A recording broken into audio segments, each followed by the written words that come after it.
Bom dia, pessoal. Por uma questão de respeito a vocês que chegaram no horário, a gente vai começar, tá? Essa é a nossa terceira sessão plenária da Sobre 2018. Último dia, infelizmente. E a ideia nessa sessão plenária inicial... Opa, não pode mexer aqui. A ideia nessa sessão plenária inicial é falar sobre alguns exemplos de projetos de larga escala, né? Aí nós da comissão foi sofrido assim, porque a gente tem muitos bons exemplos, né? A gente acredita que esses três aqui serão bem representativos de três setores diferentes dos atores, vamos dizer assim, né, da restauração no Brasil. Teremos representantes do poder público, né, do terceiro setor e da iniciativa privada.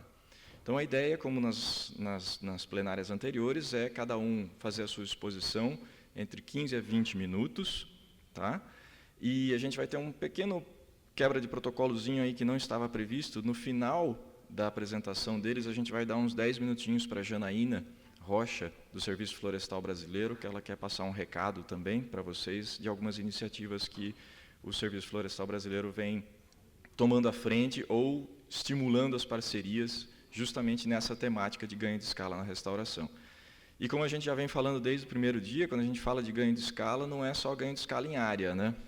A gente tem que dar um ganho de escala também em outras esferas, né? Do conhecimento, do envolvimento, da geração de renda. Então, tudo isso tem que caminhar junto para que a gente não simplesmente cumpra protocolos. A gente quer ir um pouco além disso, né? Então, para iniciar e não me delongar muito aqui também... sim, perdão, o pessoal pediu para lembrar também, eu vou dar esse recado no fim de novo, porque no fim acho que até vai ter mais gente, mas o aplicativo, tá, gente, ele embora esteja um pouco instável, mas tem a votação para os melhores trabalhos, tá? Então, se vocês puderem concluir essas votações, tanto apresentações orais como vídeos e pôsteres até o final, né, das apresentações de hoje, então por volta de 2 horas mais ou menos eles vão finalizar essa votação, a gente agradece, tá? Tem uma agenda que foi esquecida ontem lá na Assembleia da Sobre, uma agenda da GIZ aqui, se alguém souber, essa agenda vermelhinha aqui. Tem várias anotações ali, muita coisa importante. Acho que a pessoa está desesperada atrás, tá? Então, vamos lá. Para começar, eu vou chamar o nosso colega Marcos Sossai, que vai falar um pouco do programa Reflorestar lá no Espírito Santo, que tem muitas interfaces... que ótimo. Tem muitas... Tem muitas interfaces diretas com os produtores rurais do Espírito Santo, então tem um braço muito forte de extensão, de pagamento por serviços ambientais, mas vamos deixar o Marcos Sossai contar a história, gente. Obrigado.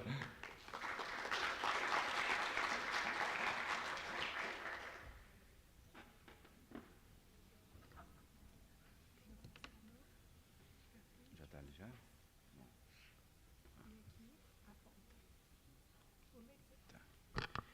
Deixa eu baixar aqui, que eu sou baixinho, né?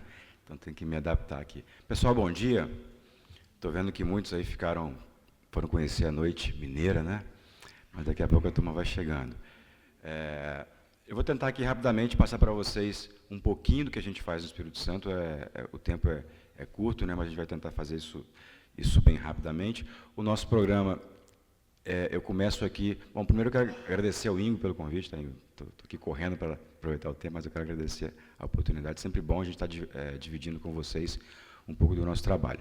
Esse slide ele mostra bem rapidamente um pouquinho da história do Reflorestar. O Reflorestar ele foi lançado em 2011, começou a operar em 2013, mas por esses outros projetos que estão aqui, a gente vê que já tem uma história de 15 anos, né, de construção de política pública de apoio ao reflorestamento, né? Foram vários projetos, eu citei 4 aqui, que foram os mais importantes, alguns desde 2003, 2004, como o Floresta para a Vida, que teve recursos do Fundo Global, teve o Banco Mundial participando, enfim, teve o Produtores de Água da ANA, que trouxe uma expertise muito legal para a gente em relação ao PSA. Então, já tem aí 15 anos, né, não é uma caminhada curta, é uma caminhada longa, né, todas essas experiências foram unidas em 2011 e passaram a formar o Reflorestar, que hoje está operando já numa condição bem legal. Tá? O Reflorestar, o que ele faz, uma das coisas que a gente percebeu, né, nessas várias experiências, é que não adiantava a gente tratar somente a questão de conservação ou somente a questão econômica. A gente precisaria tratar de forma igualitária a questão social, a questão econômica e a questão ambiental. E é isso que a gente tenta trazer o tempo todo para o Reflorestar. Eu falo que a gente tenta trazer porque nem sempre isso é fácil, né? Por mais que a gente coloque tudo isso junto, às vezes o próprio poder público, na sua campanha de publicidade, consegue separar as coisas, dando a ele um caráter muito mais conservacionista, e, no meu entendimento, esse é um desafio que a gente tem, que é de saber vender melhor a nossa política pública. Né? A gente tem uma política pública ampla, que aborda a questão social, ambiental e econômica, e às vezes a gente vende só por um lado. Né? Isso é ruim, isso afasta um pouco o produtor rural. No nosso estado, a gente tem uma questão muito importante, que é a água. Né? Então, o nosso programa está focado em recuperar a floresta para a questão da água. E a gente propõe isso gerando renda ao produtor rural sempre que for possível, sempre que ele quiser, né? E para isso usamos práticas amigáveis de uso do solo. Então, o que ele traz de novo? O programa que ele não é só um programa de conservação, ele pode permitir você reduzir processo erosivo, pode permitir você adequar sua propriedade rural à legislação, ele pode permitir aumentar a infiltração de água no solo, enfim, ele pode fazer um monte de coisa ao mesmo tempo. Isso depende do produtor rural, ele que escolhe o que quer. Logicamente, existem regras a serem seguidas, né? E é ele que escolhe. Então, o que ele quiser fazer, se ele quiser adequar, recuperar a PP dele com o programa, ele vai recuperar. Se ele quiser plantar um SAF na área de uso alternativo, ele vai fazer isso com o nosso apoio também. Aqui, mostrando bem rapidamente, a gente poderia, por exemplo, no Reflorestar, reconhecer uma mata conservada, uma floresta em pé, né? Pode ser na beira do rio, pode ser numa área de uso alternativo, pode ser em qualquer lugar, né? Aqui é uma APP, mas não tem que ser APP, pode ser em qualquer lugar. Ele também poderia recuperar uma área qualquer, também, de novo, pode ser qualquer área, não tem que ser APP. Logicamente que nós orientamos o produtor rural a recuperar aquelas áreas que têm maior potencial de contribuir para aquilo que a gente quer, que é a infiltração de água no solo, né? Às vezes nem é a beira do rio, às vezes é uma encosta, né? Então, a gente pode apoiar isso também com plantio. Nesse caso, eu vou falar um pouco mais daqui a pouco, a gente repassa recursos para ele comprar as mudas, comprar a cerca, etc. Tá? Ele também pode plantar safra, que é um modelo qualquer de seringueira com cacau, mas pode ser qualquer modelo, tem umas regrinhas a serem seguidas, mas ele pode fazer qualquer safra que ele quiser. Logicamente que a gente vai orientar para que ele não use uma espécie inapropriada para aquela região. Tá? Conversão de pasto, né, em silvopastoril, também apoiamos, plantamos aí 300 indivíduos por hectare, geralmente em linha de cerca, enfim, tem lá toda a tecnologia que não dá para entrar aqui em detalhes. Manejo florestal, né, a gente tem que ter floresta para colher, não adianta essa história de ficar sempre buscando da reserva, né, tem que acabar. Então, a gente tem que plantar floresta para poder colher, tem que pensar no médio e longo prazo, e nós também apoiamos isso. Logicamente que aqui tem que ter um cuidado muito grande com onde vai plantar, porque futuramente vai ter que ter exploração, né, sobre manejo, mas a gente tem que ter esse cuidado, mas também apoiamos. Para fazer tudo isso, nós temos uma estrutura de 3 pilares principais, e eu destaco que quando nós começamos o Reflorestar em 2011, basicamente o Reflorestar era um programa de PSA. Né? O PSA aparece aqui como a primeira estratégia de fomento. Né? Hoje nós temos 3 pilares principais: o fomento, como que nós convencemos ele a querer plantar, como que nós monitoramos e fiscalizamos, e toda a nossa base de gestão. Né? Quando nós começamos, tinha só o PSA, e até hoje, às vezes, o Reflorestar é conhecido como um programa de PSA, e vocês vão ver que hoje ele é muito mais do que um programa de PSA. Mas, falando um pouquinho sobre o PSA, a gente, quando começou lá em 2008, né, a gente foi, acho que o primeiro estado, Paulinho está aí, meu amigo de Extrema, o município eles foram os primeiros, mas o estado fomos nós, a gente foi o primeiro estado a ter uma lei de PSA. De lá para cá a gente avançou bastante, já aprendeu, acertou, errou, e já fizemos umas 3 ou 4 alterações na nossa lei. Quando nós começamos, por exemplo, a gente pagava só pela mata em pé, lá em 2009, né, pagava em média R$140 por hectare por ano. Né. Em 2012 nós mudamos a lei e inserimos o que nós chamamos de PSA de curto prazo, que é um recurso que a gente paga para custear a recuperação. A gente sabe que tem um custo muito alto e o produtor rural não tem esse dinheiro, geralmente. Então, nós pagamos até R$10.200, né, para que ele compre a muda, compre a cerca, compre alguns insumos. Claro, tudo isso vai sob contrato, sob projeto, se ele não fizer, ele tem que devolver. Tem um monte de coisinha que eu não vou entrar aqui em detalhe, mas a gente repassa esse recurso para ele e ele é que faz, né? A parte do produtor rural é implementar e cuidar do plantio, ele que compra. A gente tirou isso do Estado, né? O Estado ele é muito moroso para fazer esse tipo de coisa, comprar muda, entregar, geralmente as coisas não dão certo, então a gente passou isso para o produtor rural que sabe fazer isso muito bem, tá? E agora, recentemente, em 2016, nós mudamos mais uma vez, e foi muito legal isso, a gente passou a incorporar no PSA um recurso para bancar os consultores. Tem que ter alguém que faz o projeto, tem que ter alguém que monitora. Os consultores, hoje, eles são pagos com o PSA. A gente meio que copiou isso da Costa Rica, num outro formato, mas a gente repassa o recurso, o nosso banco que faz essa transação, ele retém e repassa ao consultor que faz o projeto. Então, tudo isso é controlado e tudo vai no PSA. O produtor rural não tem custo com o consultor, não tem custo com insumos, ele tem custo só com a mão de obra dele, né, para poder recuperar. Em relação à assistência técnica, nós testamos também várias coisas no Estado. A primeira coisa que nós testamos foi do Estado fazer, e foi rápido e óbvio ver que o Estado não consegue fazer. O Estado não tem corpo técnico para ir a campo e ficar atendendo na quantidade que nós precisamos, tá? Estou falando aqui em escala. Então, nós começamos a meio que terceirizar isso em alguns modelos, né? Testamos alguns formatos, alguns deram mais certo, outros não tem tanto, e hoje nós estamos no formato que é uma parceria com o BANDES. O BANDES é o Banco de Desenvolvimento do Estado do Espírito Santo.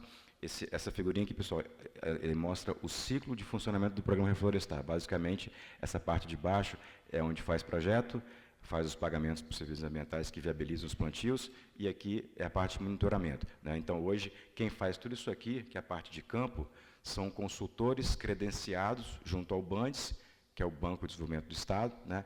Eles são autônomos, tem um processo para entrar nesse banco de consultores, né? O banco que gerencia esses consultores, e eles é que fazem isso. Isso foi um avanço muito grande, porque a gente tem maior capacidade hoje de gestão. Hoje, a SEAMA, que é a secretaria que eu trabalho, cuida da gestão e gerencia o BANDES, e o BANDES gerencia o consultor. Se o consultor não está atendendo bem, a gente fala com o BANDES, ou ele melhora, ou ele troca o consultor. Então, isso é muito mais prático para nós e vem funcionando muito bem, tá? Aqui também eu citei a questão legal, não vou entrar em detalhes, mas é fácil entender, né?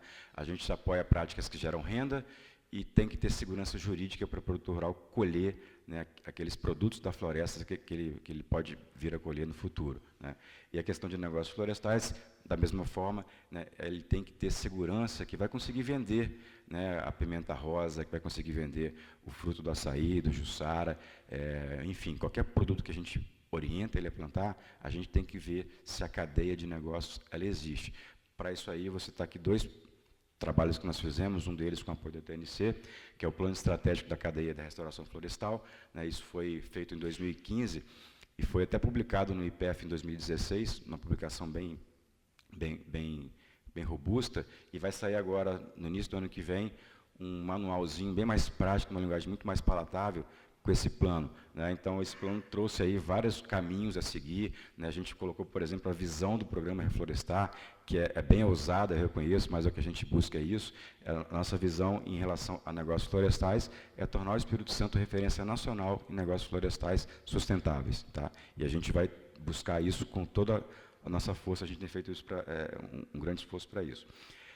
Também fizemos o ROAN, que é uma metodologia da IUCN e da WRI, que ajuda a avaliar as oportunidades da restauração florestal, né? A gente pensa, às vezes, só na questão da biodiversidade, da água, e tem um monte de coisa que está envolvido nisso aí, e às vezes a gente perde a oportunidade, né, de buscar parcerias, porque não consegue ver de forma clara quais são todos os benefícios da restauração florestal. Então, esse documento também foi publicado, ele também nos trouxe esse trabalho, todo um conhecimento a mais, uma base de informação que vem nos permitindo também buscar novos caminhos. Em relação a nossa base de gestão, isso aqui é super importante, pessoal. Hoje eu falo sem o menor medo de errar.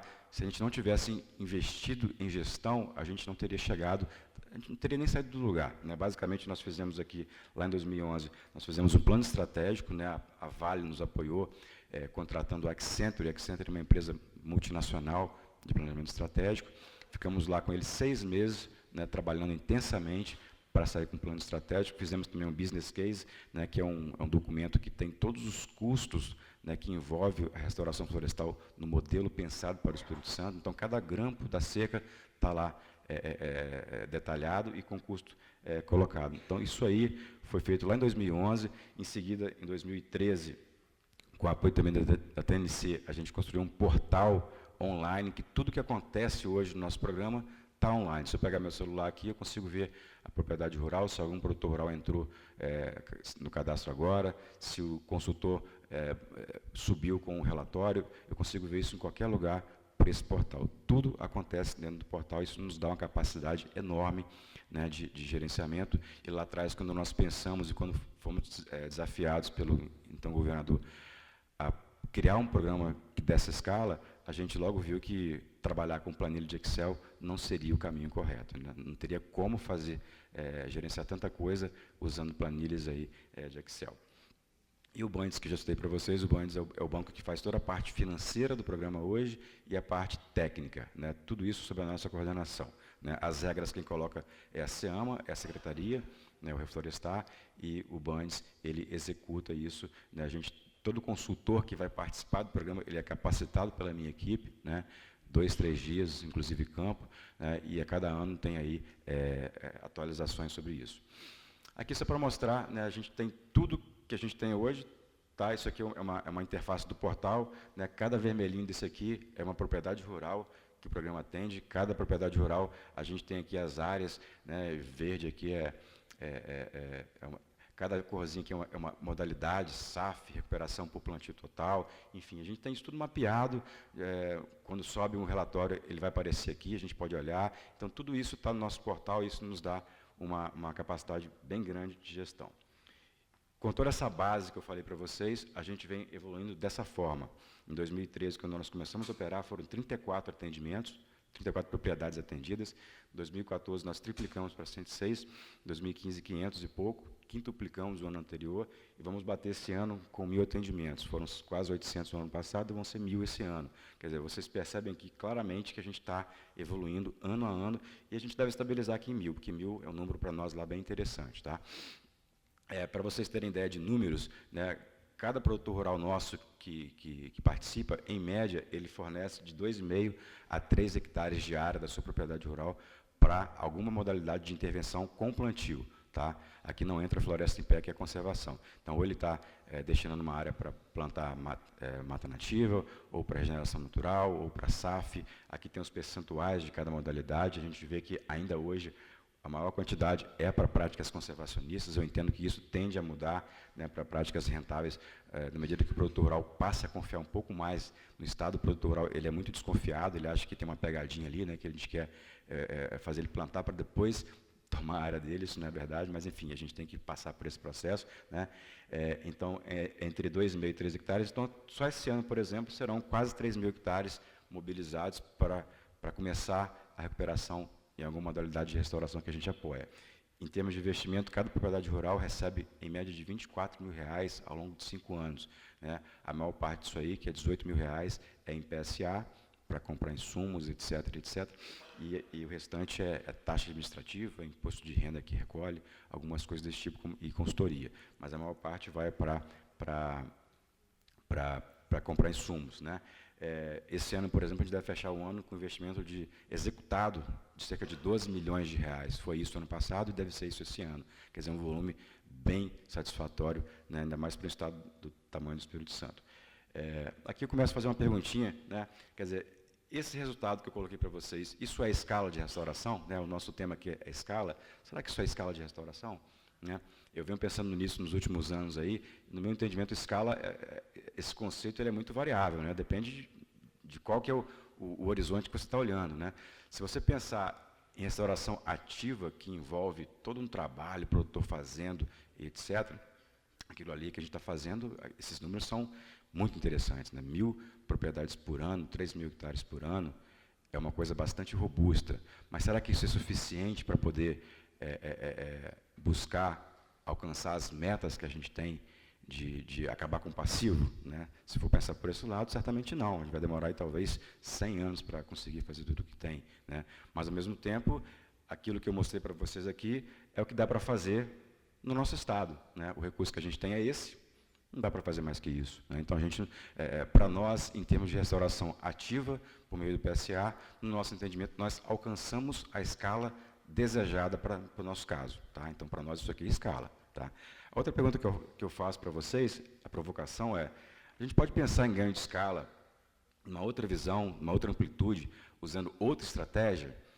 Será que dá para fazer isso? Né? A gente começou a pensar nisso de 2 anos para cá, tá? Quando nós percebemos uma possibilidade de gerenciar o nosso território de uma outra forma. Né? Existe a forma que é essa que eu mostrei para vocês, que é com nossa, tem 3 minutos só, que é plantando, repassando recursos, que é muito trabalhoso, é muito caro e muito trabalhoso. A gente sabe disso. Quem trabalha com restauração florestal sabe que apoiar plantio ou fazer plantio é caro e trabalhoso. Mas será que dá para fazer isso de outra forma? Olha só, aquela linha lá que é o monitoramento, fiscalização, a gente conseguiu criar isso aí de 2 anos para cá, quando nós tivemos acesso a uma base de imagens de alta qualidade no nosso estado. Vejam aqui, eu não citei, a gente está no 2020, a gente pactuou uma meta de restauração de 80 mil hectares na iniciativa 2020, que faz parte do Bon Charge, que faz parte do Acordo de Paris, tudo contribui para o mesmo fim, né? E a maior parte dessa meta de 80 mil hectares está aqui com monitoramento, uma pequena parte, menor parte, com o fomento, com o PSA. E por que isso? Olha só, quando nós pensamos em monitoramento e fiscalização, a gente tem um universo muito maior, né? Nós recebemos em mãos um mapeamento do nosso estado com 285 mil hectares de fragmentos florestais em estágio inicial de recuperação. Quer dizer, o produtor rural abandonou por algum motivo e está lá se recuperando. Ora, se aquilo está lá, a gente sabe que está lá, mas se eu não conheço e não sei onde é que está, para nós não adianta, eu não consigo usar para nada, não consigo usar para cumprir meta, não consigo fazer nada com isso. Agora, se eu domino isso, a gente pode usar.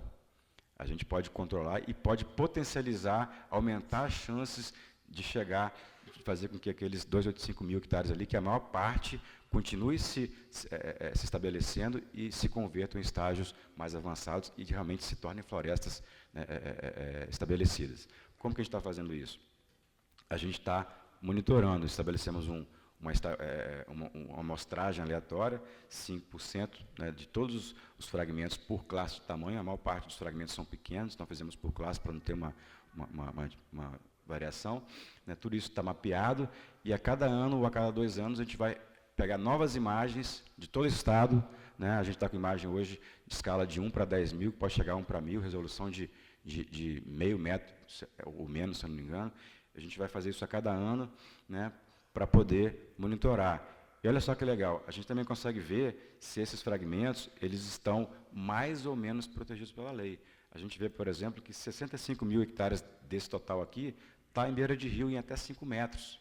E a nossa estimativa é que a mesma quantidade está dentro de reserva legal, quer dizer, 120 mil hectares, pelo menos, desse total de 285 mil hectares, está ou em RL ou em APP em até 5 metros, que a gente fez uma conta subestimada, deve ter muito mais. Quer dizer, são áreas que estão protegidas, quer dizer, a chance delas continuarem se recuperando são muito grandes, e de se converterem em floresta. Então, isso também nos ajuda a qualificar o nível de proteção que essas áreas têm.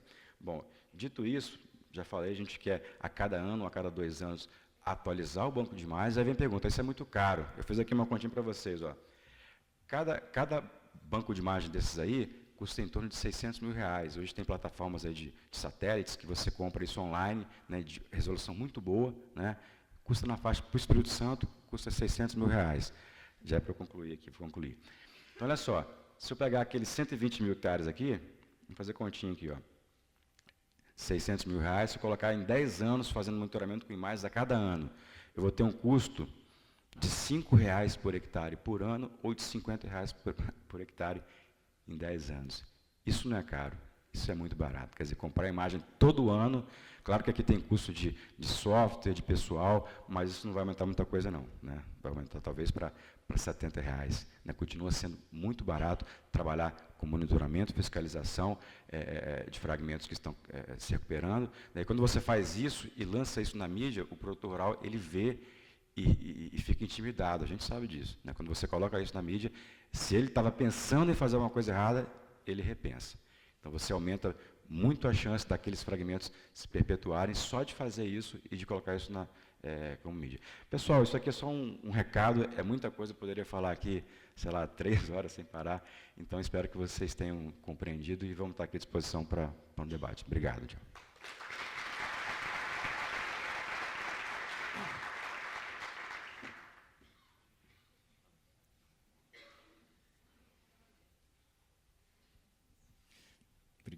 Obrigado, Sossai. É um exemplar, né, o trabalho que está sendo feito no Espírito Santo, né, e vocês vejam que eu também sou governo, né, pela Embrapa, a gente sabe que ser governo às vezes é ser vidraça, né, e o exemplo do programa Reflorestar mostra que é possível, sim, a gente alcançar, o poder público alcançar todas as esferas, né, e ainda mais a gente trabalhando especificamente na temática de meio ambiente, a gente sabe que nem sempre tem o espaço que precisa diante de outras iniciativas dentro do governo, né?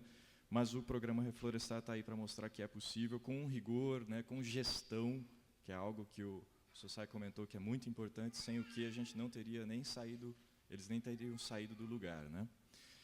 Agora eu vou chamar aqui o meu colega e amigo Rodrigo Junqueira, do ISA, também faz parte da organização da Rede de Sementes do Xingu, apoiou muitos trabalhos ali na região do Xingu. Nós, da Embrapa Agrosilvopastoril em Sinop, nos inspiramos muito nas concepções das pesquisas que eu conduzo lá de restauração, com os exemplos que vêm ali do Xingu. E ele vem mostrar um pouco para a gente agora uma visão do terceiro setor. Rodrigo, por favor.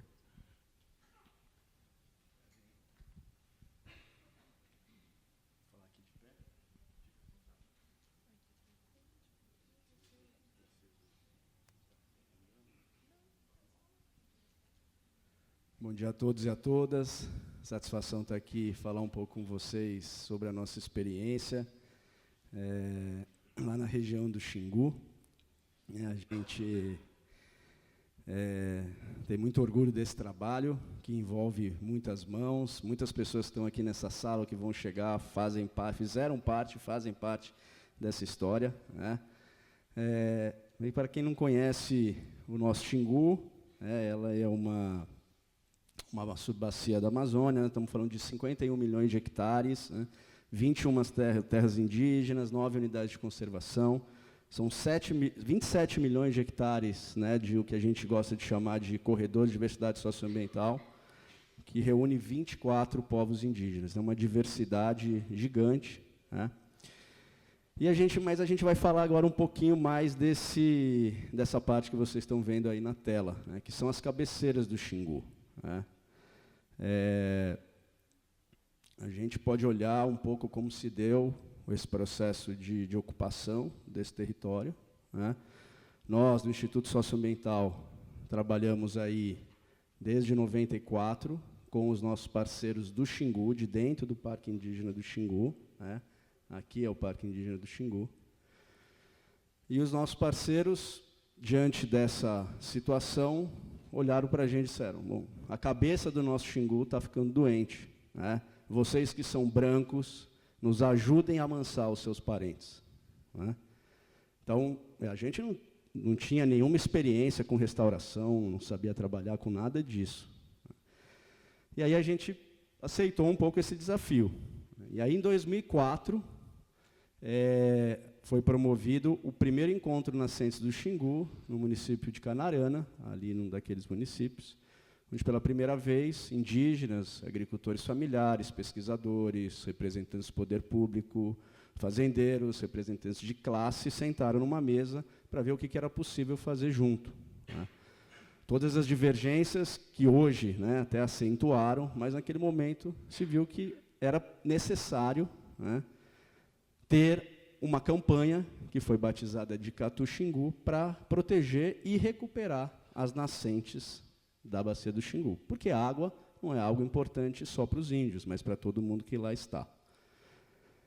Bom, mas aí as pessoas falaram, mas tem algumas necessidades. Campanha tem várias, todo mundo, né, faz campanha, assina papel, né, e depois vamos ver o que dá. Mas eles falaram, bom, mas os custos têm que ser algo que nos permita incorporar, né? Então, na nossa dinâmica proprietária. Então, a gente olhou um pouco qual que era essa realidade ali, né? Áreas extensas, degradadas, né? Áreas de fácil mecanização, as estradas muito precárias naquela época e ainda hoje um pouco, e poucos viveiros, né? E aí a gente se perguntou, né? Bom, fomentar os viveiros de muda, o plantio de muda, seria algo mais adequado? Né? Algo que teria uma chance de prosperar? E aí a gente começou a ver que a gente deveria experimentar outras formas que pudesse dialogar mais com os sistemas produtivos daquela região, né? E vou ver um pouquinho. Eu sou muito bom no que eu sei fazer, na agricultura, na pecuária, mas eu não entendo de floresta, eu preciso de ajuda.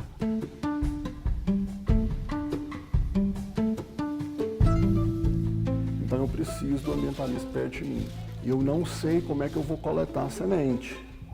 Eu preciso da rede dos índios perto de mim, eu preciso da ajuda deles.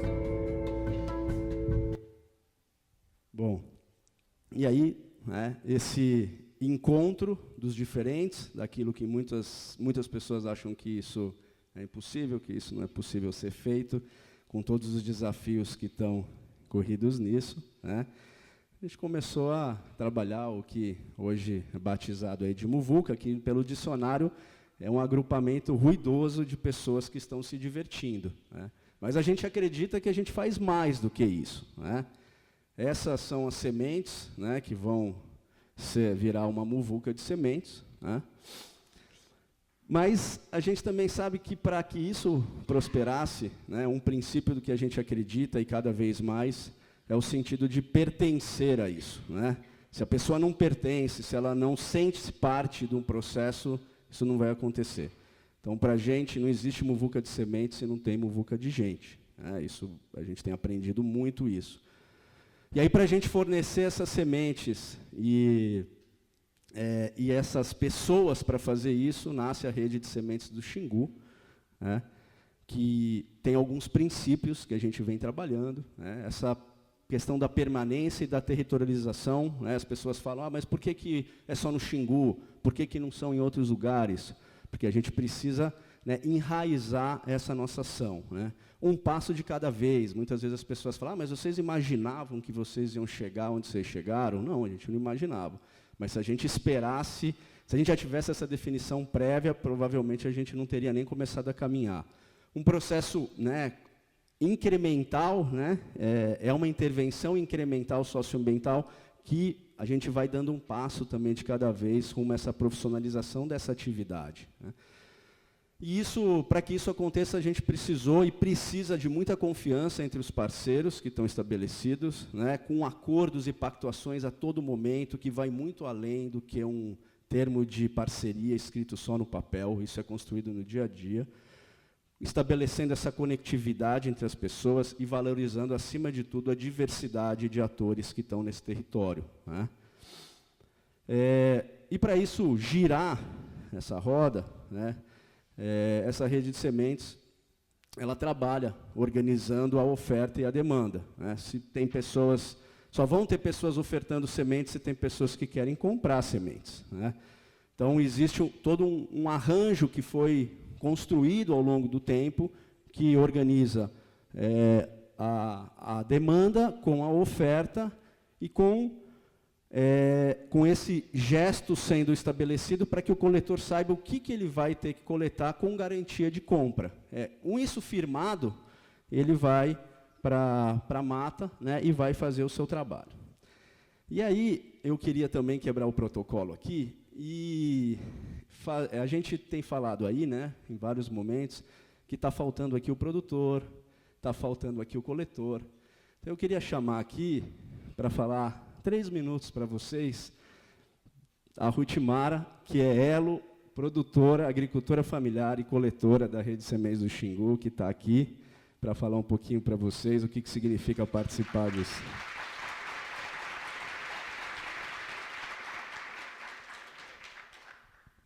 Bom dia a todos.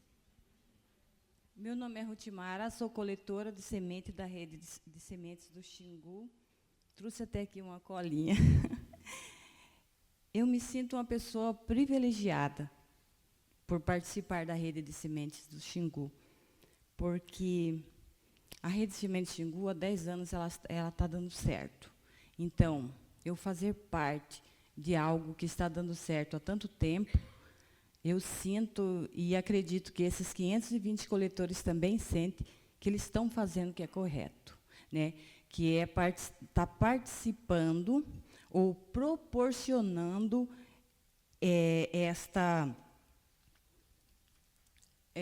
esse reflorestamento. Vou mudar aqui. Nós estarmos proporcionando esta restauração ecológica. Eu costumo dizer que, a partir do momento que eu passei a fazer parte da rede Sementes Xingu, eu passei a ver as árvores, a floresta com os olhos do coração. E isso não tem preço.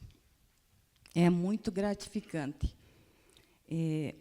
Nos nossos encontros, a gente costuma dizer, no final todo mundo chora, né? Porque é muito sentimento, é muito legal você estar caminhando num caminho que ele traça um bem comum, né? Que é ajudar a reflorestar as áreas degradadas. E acreditem, com esse sentimento, eu sinto que cada dia que passa eu me sinto um ser humano melhor. Porque a semente, ela tem esse poder. E acredite, principalmente a muvuca. Muito obrigada.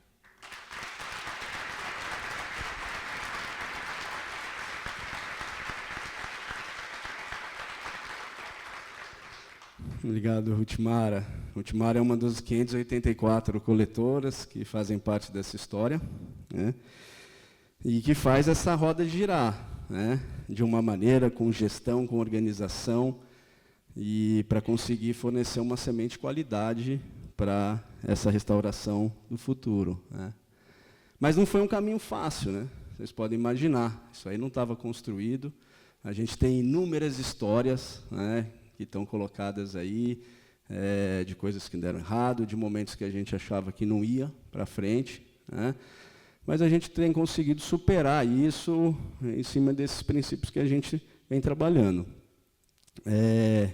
Em 12 anos, né, trilhando esse caminho, a gente começou com 5 coletores, trabalhando aí com umas 120 espécies, agora são 568, prioritariamente mulheres, são 62% de mulheres. A gente trabalha muito nessa iniciativa Gênero e Geração, com 220 espécies. Começamos com 5 toneladas de semente, comercializando R$19 mil. Hoje são 220 toneladas, né, com 4,6 milhões de reais transferidos para essas famílias. Aqui um pouco onde é que essas áreas estão sendo fomentadas, né?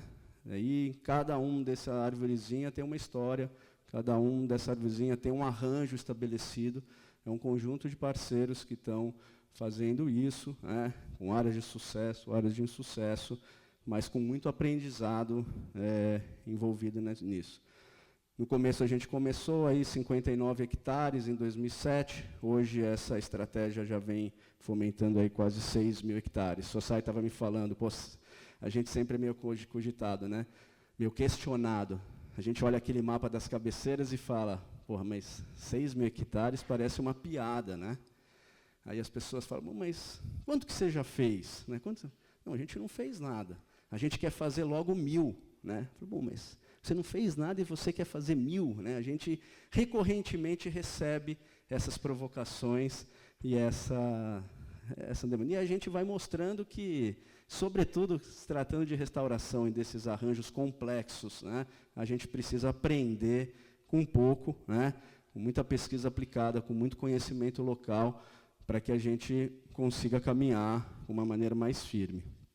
Aí, uma questão muito forte que a gente vem trabalhando também ao longo desses anos são os materiais didáticos pedagógicos, para além dos artigos científicos que também vem produzindo, que ao longo disso, com uma linguagem acessível para os coletores, para os agricultores familiares, que são os jogos. Todos esses materiais tem aí, quem ainda não viu, estão convidados a ver, né? Alguns acho que nem tem mais aí, porque já foram esgotados, mas é uma produção que ajuda também a gente a disseminar isso para dentro e para fora, né? Uma série de matérias, de divulgação, de vídeos no YouTube, né? Para a gente facilitar a chegada desse conhecimento onde ele deve chegar. Essa é uma foto que eu sempre gosto de mostrar, né? Que para essa dança acontecer entre os xinguanos e os filhos dos gaúchos do CTG, vocês imaginam que não foi algo fácil mesmo, mas a gente sabe que essa é a expressão talvez maior dessa diversidade socioambiental no coração do Brasil. A gente tem vários parceiros, né, para fazer tudo isso, muitos estão aqui nessa sala, que eu agradeço demais, né, essa história. E eu acabo e depois vou passar mais um videozinho para vocês, né, uma pessoa que vai ser parceiro nossa teve agora em julho, um holandês, ele escreveu isso aí, né? Restauração tem o poder de reconciliar pessoas e superar divisões desnecessárias. Nessa hora de tantas polêmicas, Muvuca pode curar feridas. Então, eu queria agora também convidá-los, no meu tempo a gente ouvir esse. Um produtor e um ambientalista não é uma coisa fácil.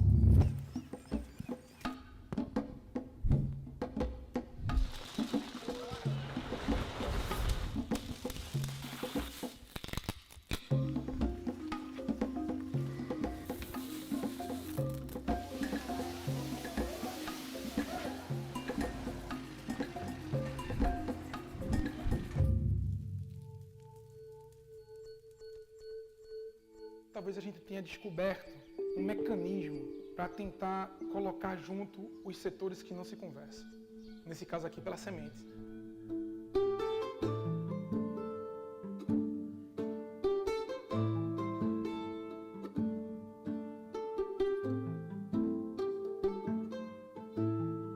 Eu sempre penso que quando a gente dá a mão, a gente é muito mais forte. Então eu posso ver o outro como um concorrente, ou eu posso ver o outro como um parceiro para mudar algo. A gente vai ver como coleta, uma área de coleta, da coletora Valdivina, que é aqui a responsável do sítio, que está dentro do assentamento Banco da Terra. Então, acho que talvez uma das coisas que mais fez a rede dar certo foi essa diferença de culturas, de saberes, que juntos fez a rede mais forte do que poderia se pensar há 10 anos atrás.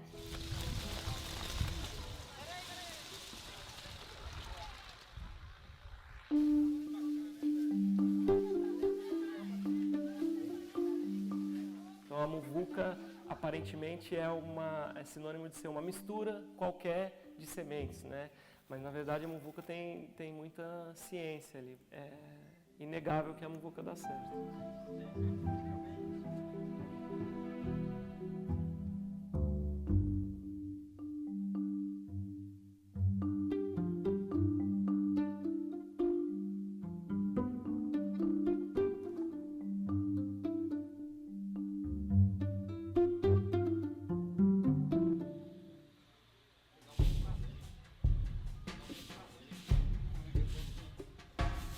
Eu sou muito bom no que eu sei fazer, na agricultura, na pecuária, mas eu não entendo de floresta, eu preciso de ajuda.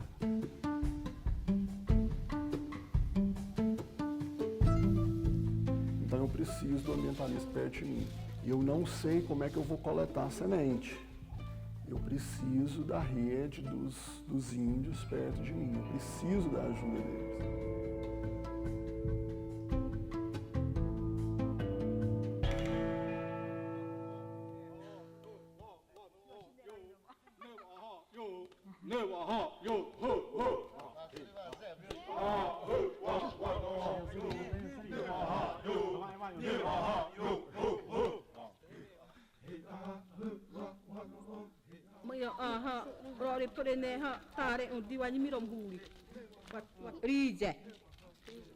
Rizen hane kazada ta iwe siptedi ta modre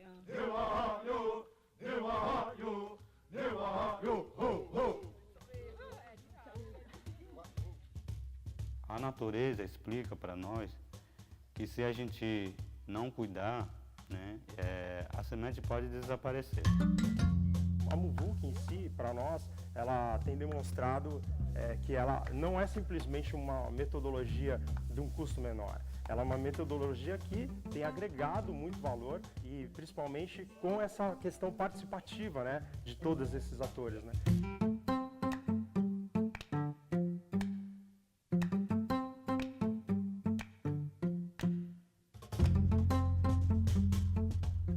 O grande ganho dela é que ela consegue aproximar as práticas de restauração e recuperação da prática do próprio produtor rural.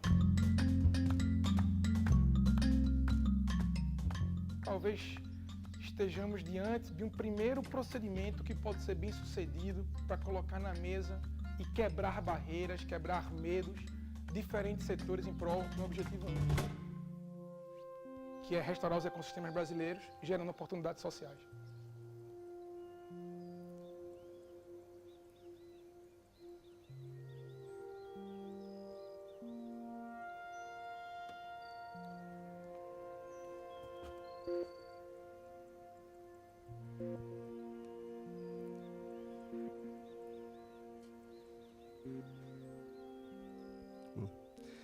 Bom, gente, então, isso daí, essa foi uma expedição que a gente fez agora em setembro,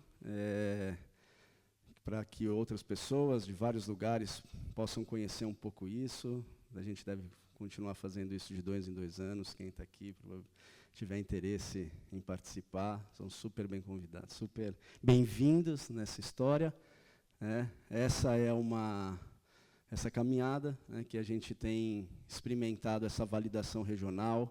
As pessoas falam, não, que vocês são contra outras maneiras de fazer restauro. Não, a gente não é contra. A gente é a favor do que pode dar certo aí, né? Então, se isso está dando mais certo, a gente vai continuar fazendo isso. Então, obrigado e até mais.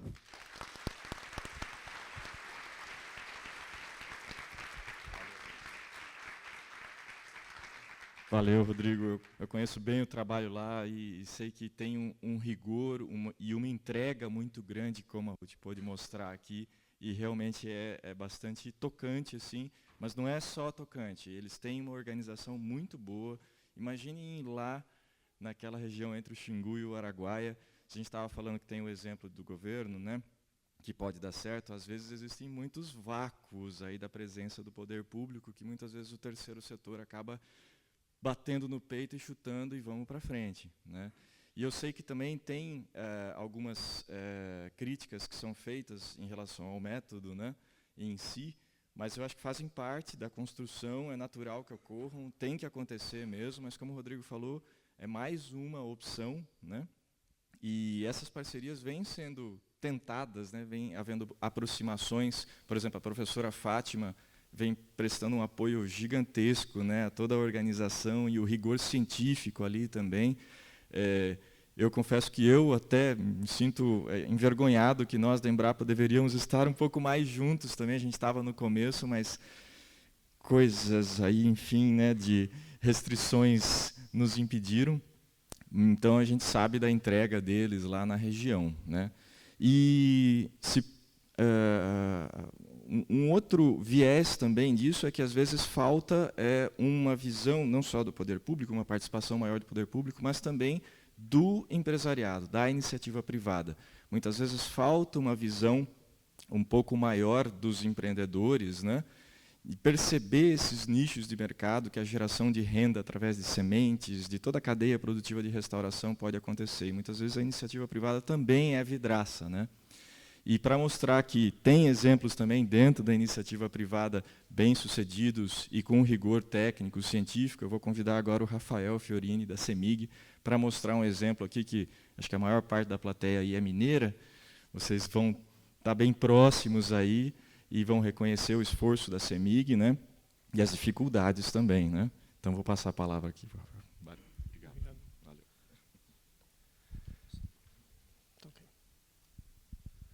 Bom dia, gente.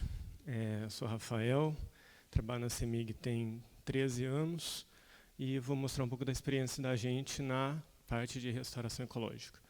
Na verdade, a restauração ecológica dentro do setor empresarial não é uma coisa tão antiga, é muito recente.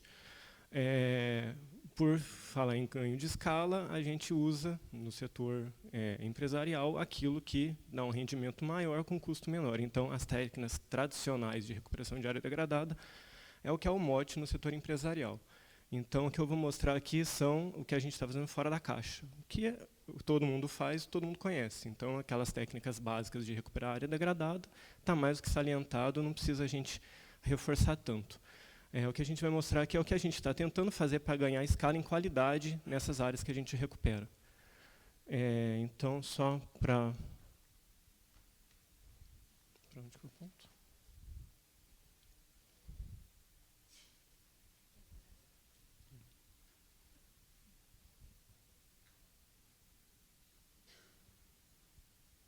Acho que travou.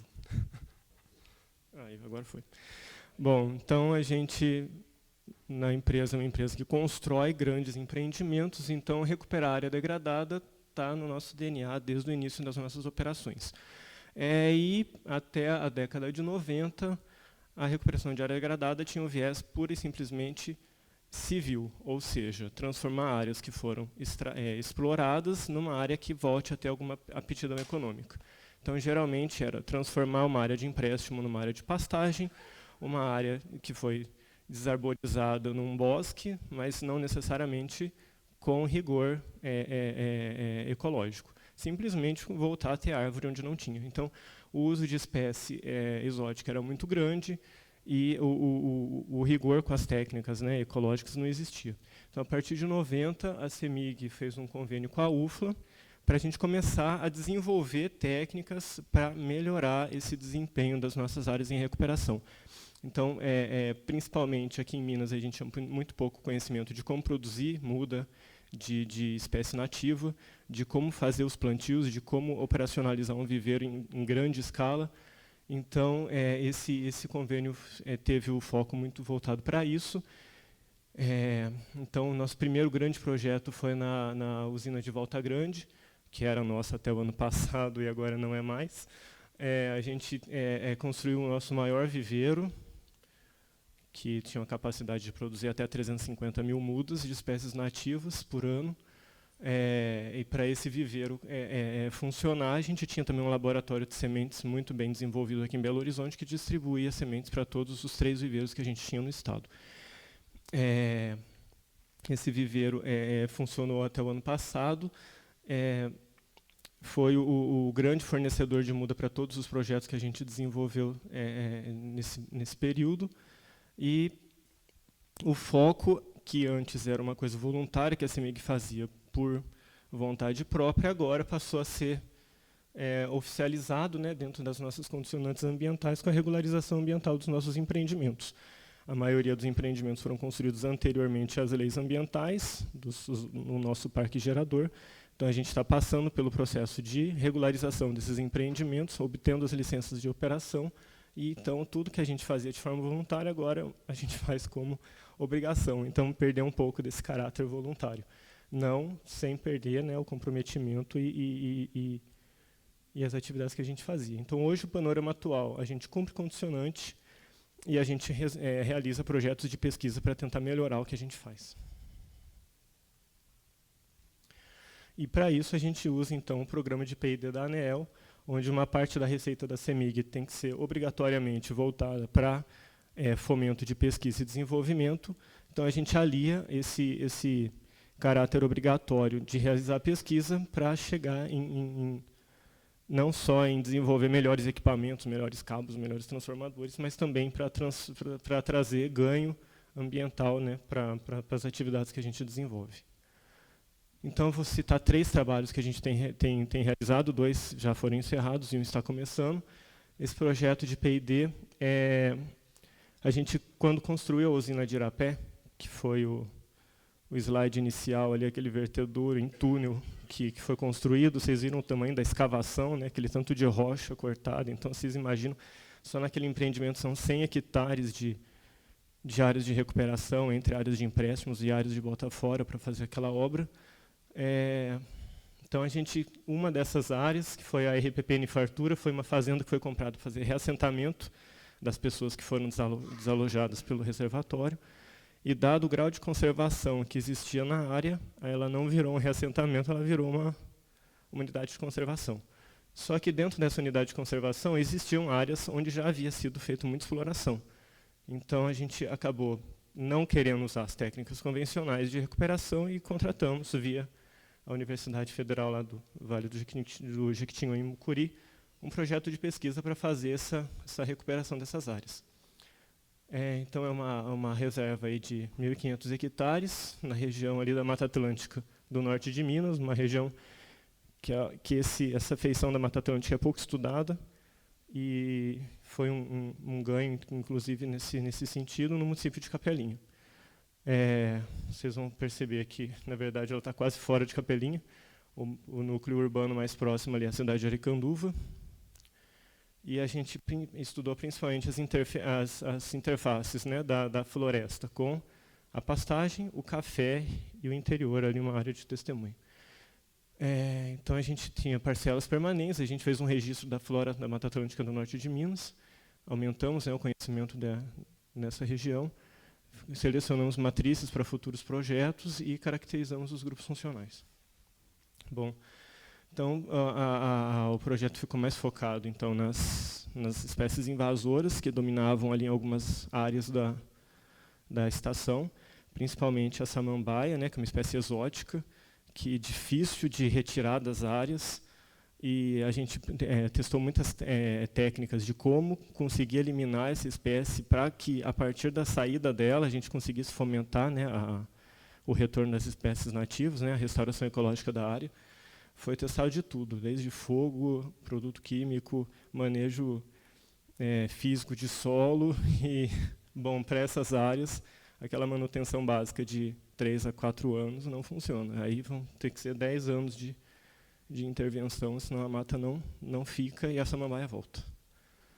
E, a partir do momento que a gente estuda como retirar as espécies invasoras, a gente vem com a condução da regeneração, os núcleos, né, de regeneração natural, nucleação para tração de fauna, semeadura direta e plantio. Então, a gente testou várias técnicas nessas áreas para ver o que melhor respondia, sendo que a gente estava dentro de uma unidade de conservação com fonte de propágulo e tudo. Será que a gente precisava daquela intervenção radical que a gente faz? Ou intervenções menos agressivas têm um efeito melhor nessas áreas? Então, esse foi o principal foco do estudo. Então, desse estudo, saiu alguns manuais de como combater essas espécies, de como fazer a revegetação nessa região, e muito didático para uso lá na própria região, que é muito carente desse tipo de conhecimento. Então, a gente teve, né, alguns resultados, parecem óbvios, mas para essas técnicas usadas não foram. A restauração florestal, então, em áreas de invasão biológica, demanda expressivos esforços, um esforço maior do que aquilo que a gente está acostumado a empregar. O controle das espécies invasoras é uma realidade e necessita, né, de ser atacada para a restauração a longo prazo da Mata Atlântica. O manejo exige uma manutenção constante e por um longo período.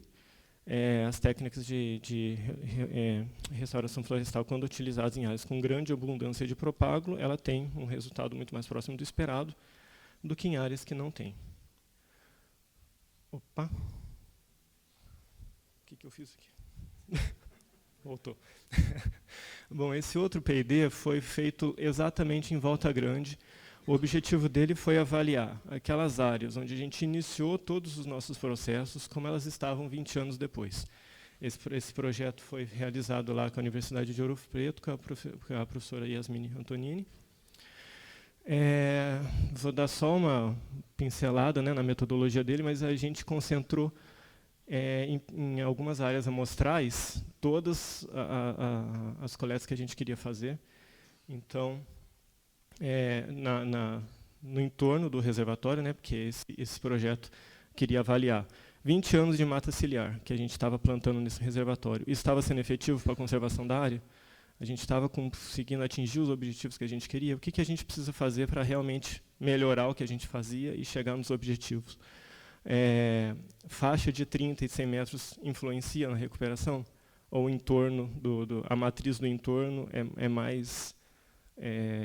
interfere mais no sucesso da área do que exatamente a largura da faixa. Então, essas eram algumas perguntas que a gente queria responder. Então, a gente selecionou 5 fragmentos, um que era um fragmento que teve uma regeneração natural, anterior, inclusive, à instalação do empreendimento, ele já estava lá se restaurando desde sempre. Desde sempre não, né? Desde que ele foi impactado. Mas anterior, inclusive, à instalação da usina. E 4 fragmentos de mata ciliar que haviam sido plantados artificialmente, com larguras entre 30 e 100 metros, e com 10, 20 e 40 anos, que era essa área testemunha. Então, as análises foram muito genéricas, um amplo espectro, desde fauna e flora até indicadores de produtividade e os serviços ecológicos que as áreas prestavam. Então, riqueza de aves, mamíferos, anfíbios, répteis, abundância de espécies de abelhas, inclusive conteúdo estomacal, né, de sapo, para ver como que estava ali a interface entre os nichos. A flora, né, estimativa de densidade, frequência, a gente sabia o que a gente plantou, então o que tinha entrado de novo nas áreas. O indicador de produtividade, né, serrapilheira, nutrientes de solo, e os serviços ecológicos, que eram um objetivo até inicial do projeto, na concepção, que era ver quanto que a gente conseguia aumentar de redução de perda de solo com a introdução da mata ciliar.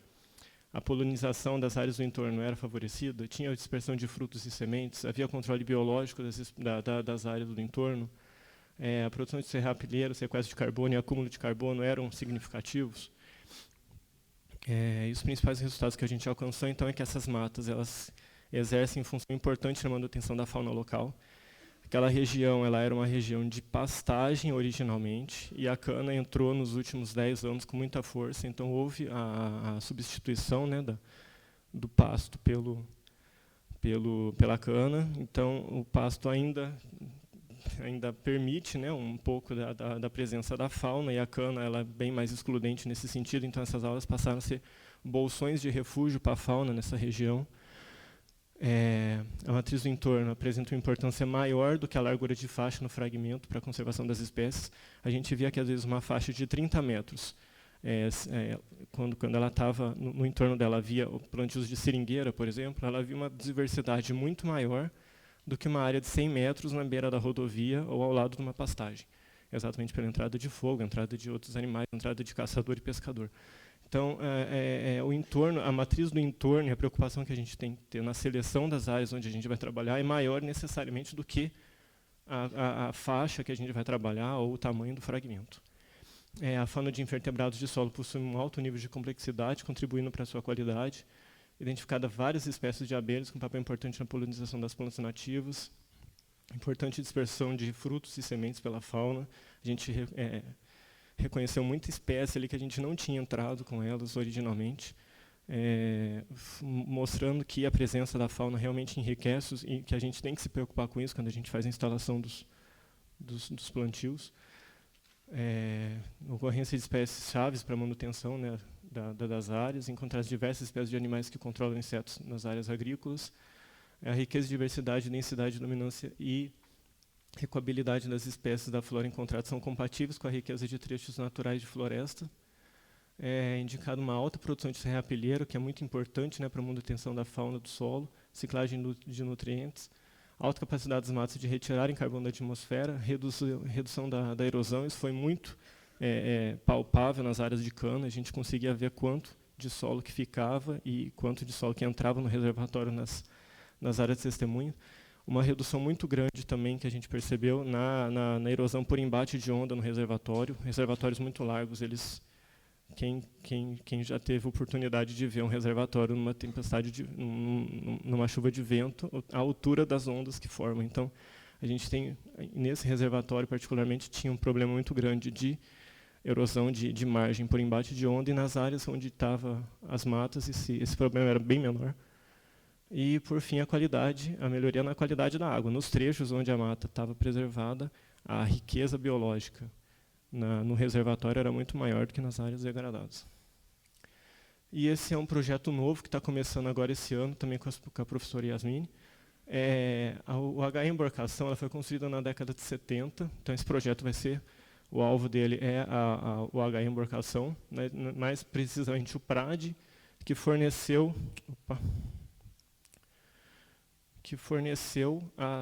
o material para a construção dessa barragem. Essa barragem é uma barragem grande, né, para os padrões brasileiros, e foi uma área muito grande que foi utilizada para retirar cascalho e argila para produzir esse barramento.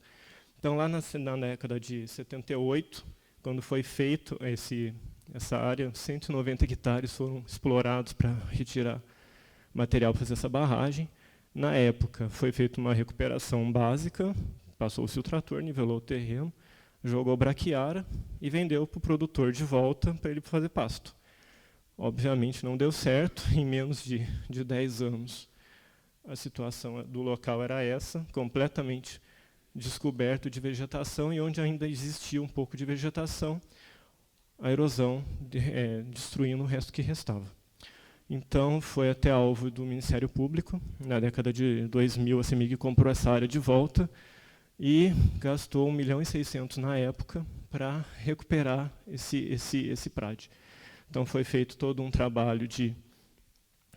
a gente tirou as fotos aqui. Foi feito todo um trabalho de recuperação da área, revegetação, canaleta, retenção de água, tudo que o básico da recuperação de área degradada nesse nível nos manda fazer. E, desde então, a área está do mesmo jeito. Ela estabilizou, não tem foco erosivo, mas também não tem regeneração, não tem entrada de novas espécies, ficou aquele campo de braquiária bonitão, que não tem função ecológica nenhuma, nem função comercial, que se botar o boi, a erosão volta. Então, na renovação da licença de embarcação, o IBAMA nos motivou, através de uma condicionante, a fazer aquela área voltar a ser o que era. E aí, por meio desse projeto, a gente então vai testar várias alternativas para viabilizar então a recuperação dessas áreas degradadas e o fomento, né, da recuperação do start da recuperação ecológica dessas áreas através das diversas técnicas hoje de nucleação, de atração de fauna e tentar fazer a menor intervenção mecânica possível, até para não estragar o que já tem, e trazendo a fauna e algumas espécies chaves e alguma nucleação e tal, trazer então a recuperação de uma forma natural para essa área que hoje está estagnada, né? Está estável, mas estagnada. Então, dentre os objetivos, a gente quer viabilizar essa metodologia, inclusive para depois passar isso para todo o setor elétrico, fomentar recursos humanos na área, um novo manual de recuperação de área degradada para o setor elétrico, um livro com linguagem acessível para toda a população, artigos científicos e, bom, como considerações finais, então a CEMIG é muito boa no que ela faz, ela recupera a área degradada muito bem, mas a gente precisa passar a ter um ganho de qualidade nas áreas que a gente recupera. Então, o objetivo que a gente está tendo com esses projetos é exatamente esse, né? O passo adiante que o setor empresarial tem que dar. E, bom, os projetos de P&D são o que a gente usa para fazer isso. Todo ano, a gente tenta lançar editais para captar novos projetos. O dinheiro ele é carimbado, então a gente tem que gastar. Se a gente não gasta, a gente entrega de graça para a ANEEL. Então, o nosso objetivo é gastá-lo. Então, a gente convida a todos que estejam sempre atentos. A gente está sempre lançando editais, e todo edital a gente tem projetos e linhas de pesquisa na área de recuperação ecológica, de restauração ecológica, na área ambiental de forma geral, e a gente busca, então, o envolvimento de vocês. Muito obrigado.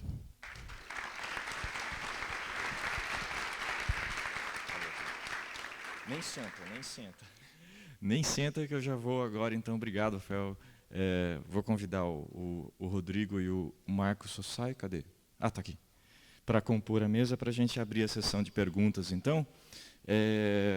Bom, deu para ver aí, né? Adorei o motivou, né? Eu aprendi mais uma agora. Mas é muito interessante, claro, ver iniciativas que vão além dos condicionantes ambientais, né? Essas parcerias que, na verdade, eu estou falando aqui.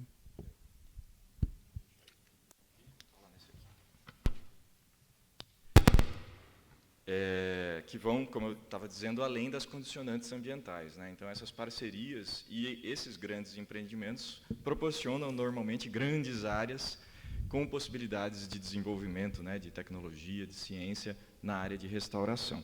Tá? Antes de abrir para a sessão de perguntas, eu queria perguntar para o Vinícius Londe Ferreira se ele não está sentindo falta de nada. O Vinícius está aí? Tá. Depois, se alguém encontrar com ele, ele perdeu a carteira de motorista dele aqui, tá? Tá comigo. Bom, vamos abrir para a sessão de perguntas, então. As meninas vão me ajudar aqui. Nós temos aí 15 a 20 minutos. Giselda. Se vocês puderem levantar para o pessoal. Eu sou Giselda, do Instituto Florestal. É interessante ver diferentes visões, diferentes motivações, né? E eu quero fazer uma pergunta para o Rodrigo. Eu acompanho a campanha desde o começo, mais ou menos, e a campanha é uma coisa maravilhosa da qual o Brasil tem que se orgulhar, porque é única até pela motivação, que não foi aquela motivação imposta, né? Ela foi muito honesta, muito verdadeira. E, para ajudar todo mundo que está aqui, eu queria que você contasse para a gente, se é que você tem alguma coisa assim para compartilhar.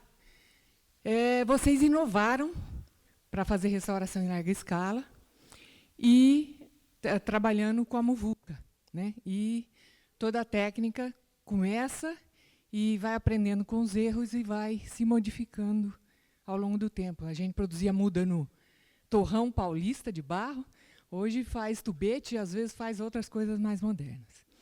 Então eu queria que você dissesse para a gente, nesse tempo, desde o começo, quais foram os principais obstáculos, os mais difíceis de lidar, e as inovações que vocês precisaram fazer na muvuca com o aprendizado desses anos todos.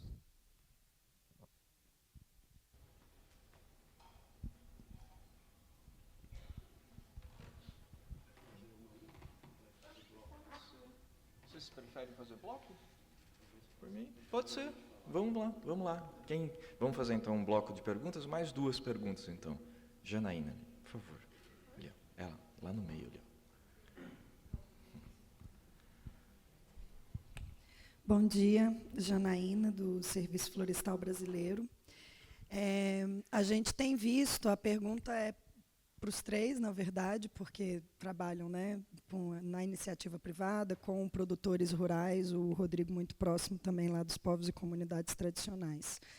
A gente tem identificado, a gente já sabia disso, intuitivamente, né, como sociedade, trabalhando na área, mas hoje, no Cadastro Ambiental Rural, a gente está tendo a oportunidade de ver e medir e colocar números, né, no quanto os territórios que são hoje administrados por povos e comunidades tradicionais e que têm a ocupação dos povos e comunidades tradicionais têm de remanescente de vegetação nativa e o quanto isso é saudável, o quanto essas áreas com essa vegetação são vegetações maduras, bem desenvolvidas e boas fontes de propágulos, né? E, de outro lado, a gente tem visto e consegue mensurar, mapear, enfim, numa escala nacional, a demanda por essa recuperação nos imóveis rurais, né? Especialmente nos que são médios e grandes.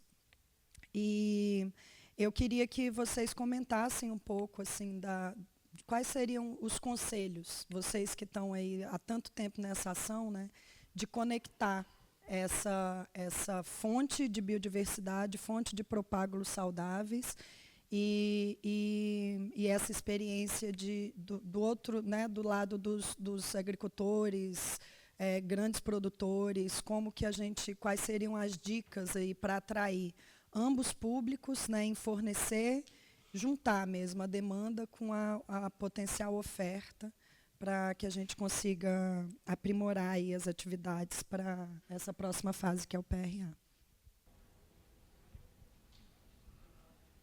Obrigado, Janaína. Mais uma pergunta? Ali.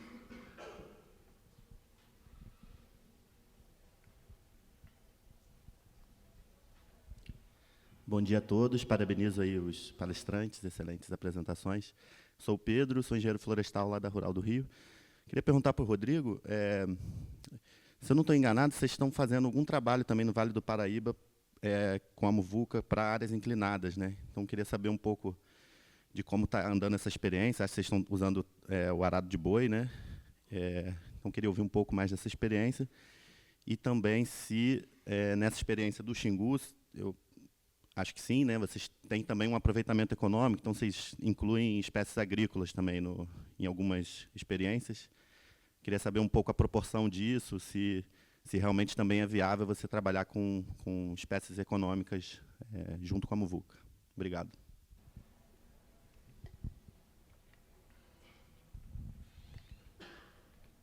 Quem começa?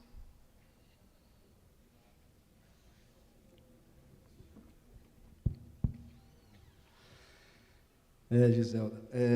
Bom, acho que obstáculos foram vários, a gente não conseguiu nominar muitos, né, mas eu acho que essa questão talvez um obstáculo primeiro que a gente encontrou foi esse realmente a disposição de quem detinha o passivo, que 90% daquele passivo é na mão da média e da grande propriedade, né? Então, se eles não quiserem fazer, não ia rolar.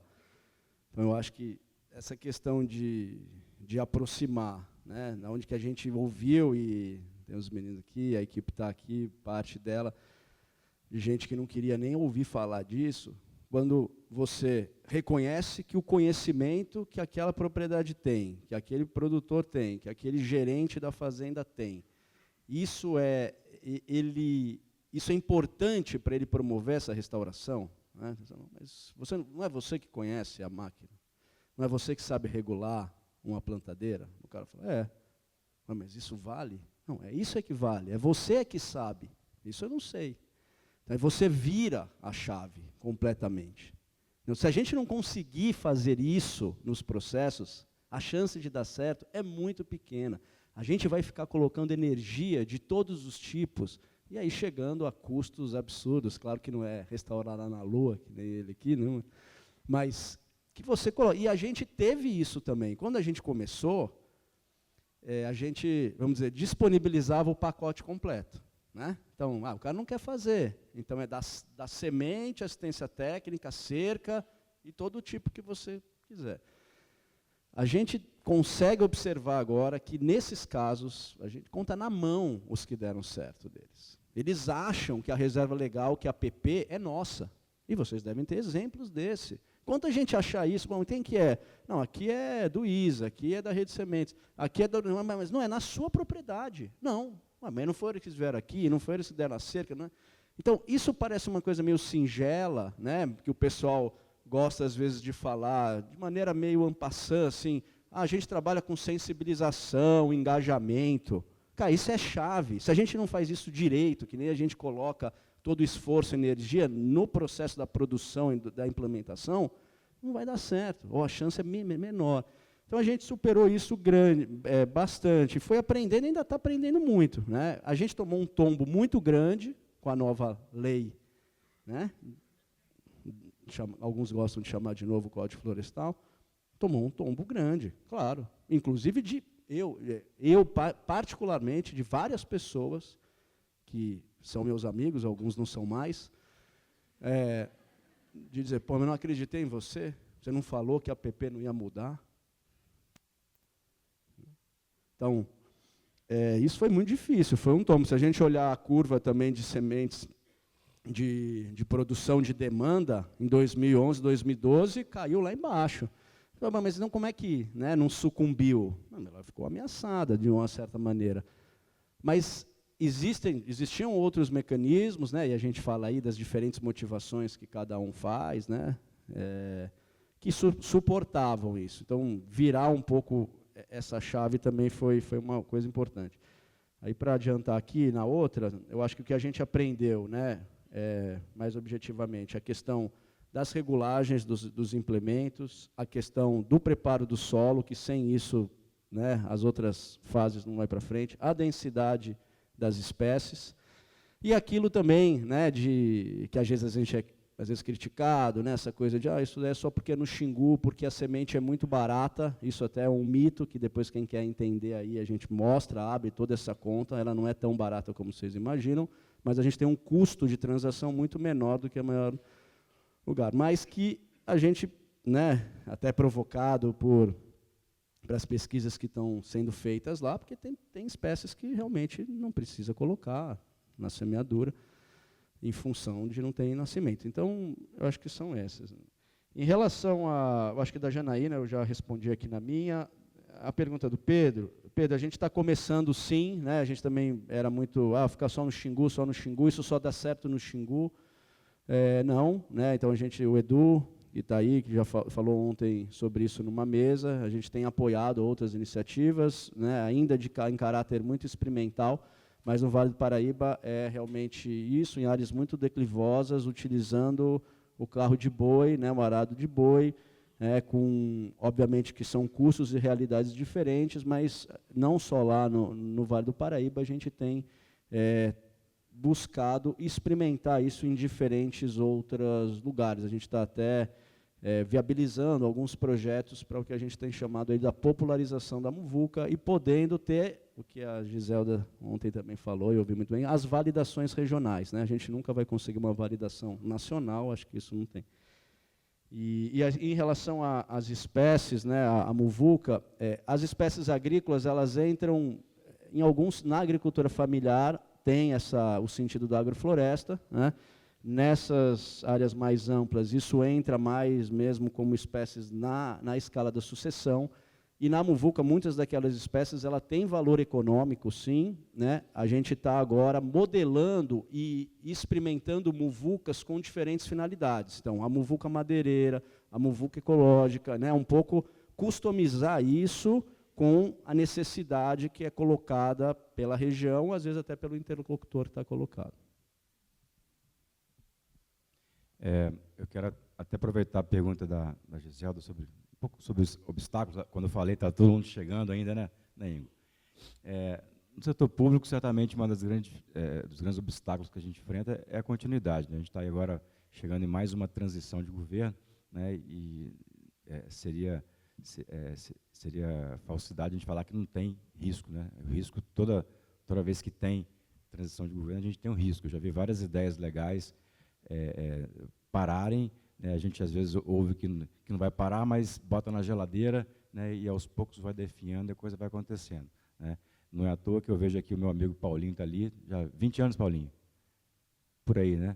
A gente está lá há 15 anos, ele está há 20 anos, quer dizer, você vê que as experiências estão indo à frente porque, de alguma forma, elas conseguiram vencer, né, essa questão da descontinuidade, né? Então, eu queria destacar isso, que isso é uma coisa super importante. Às vezes, a gente vê excelentes iniciativas em outros estados, né, com equipes formidáveis, interessadas, empenhadas, e aí vem uma coisa dessa, né, e coloca todo um trabalho por terra. Em relação à questão que foi posta pela colega aqui, Janaína, bom, a gente lá trabalha muito com estímulo, a gente não chega a plantar, a gente estimula o plantio, né, e a gente tem uma lógica muito forte de fomentar o mercado, né? A gente até escuta muita crítica em relação a isso, né? De onde que vem a semente, de onde que vem a muda, tem que olhar, o Estado tem que apoiar o viveiro, o Estado tem que fazer isso, e a nossa visão é que o Estado não tem que fazer isso, o Estado não tem que ficar batendo nas costas de ninguém, o Estado tem que criar condições para que a coisa aconteça, né? A gente acha que muda é igual comprar, sei lá, um saco de arroz, não está lá esperando no supermercado, né? Tem que ter uma preparação. Eu faço uma comparação no nosso estado com muda de café, qualquer cultura agrícola. No nosso estado, o café é muito importante. Quando o produtor rural quer plantar café, ele não vai lá comprar café de um dia para o outro. Ele encomenda. Ele paga a metade, sei lá, 6 meses antes, 1 ano antes, depende da região. Por que não pode ser assim com a espécie florestal? Por que a gente não pode ensinar o produtor rural que também tem que se planejar? Eu tenho certeza que muitos aqui também já receberam telefonemas. Eu estou precisando de muda. Eu falei assim, doação. Eu falei, poxa, você me doa um saco de arroz também? Não é assim que funciona, né? Tem um custo. As pessoas não valorizam, né, a base dos insumos da restauração florestal. A gente tem que mudar isso. Então, lá no nosso estado, a gente estimula, né, o mercado. Eu já ouvi coisas interessantes sobre... eu já vi viveiros que quebraram nesse meio tempo, né? Lá em 2011 tinham 48, de lá para cá alguns quebraram. Agora que está voltando a movimentar bastante o mercado de mudas no estado pelo Reflorestar, a gente está vendo pessoas montando viveiros, né? A gente está vendo viveiros que estavam ociosos começarem a se reestruturar. E assim, não dá para você esperar, querer criar uma condição que não existe. Tipo, ele vai lá buscar muda e está lá. Não, às vezes ele vai lá buscar muda e não vai estar lá. Ele vai ter que esperar, e o Estado tem que entender isso, né? Quando a gente for lá monitorar, a gente tem que saber que às vezes vai ter mais um ano, porque agora sim você encomendou a muda, agora sim você vai fazer. Então a gente tem essa de estimular o mercado. Talvez a semente não vai ser a melhor que existe, talvez a muda não vai ser a melhor que existe no começo, mas a tendência é isso ir melhorando com o tempo. A gente aposta nesse mercado que vai acontecer.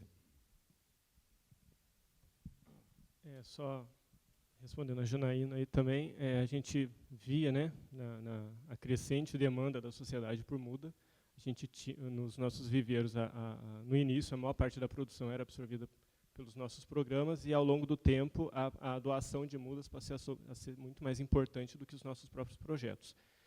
Mesmo que a gente plantava em áreas de terceiros, então uma das contrapartidas era a doação das mudas. Mas muita prefeitura, muito produtor rural com iniciativas próprias, independentes das nossas, nos procuravam e pediam mudas. E a gente sabe, como o Rodrigo falou, que produzir muda e produzir semente não é barato e não é fácil.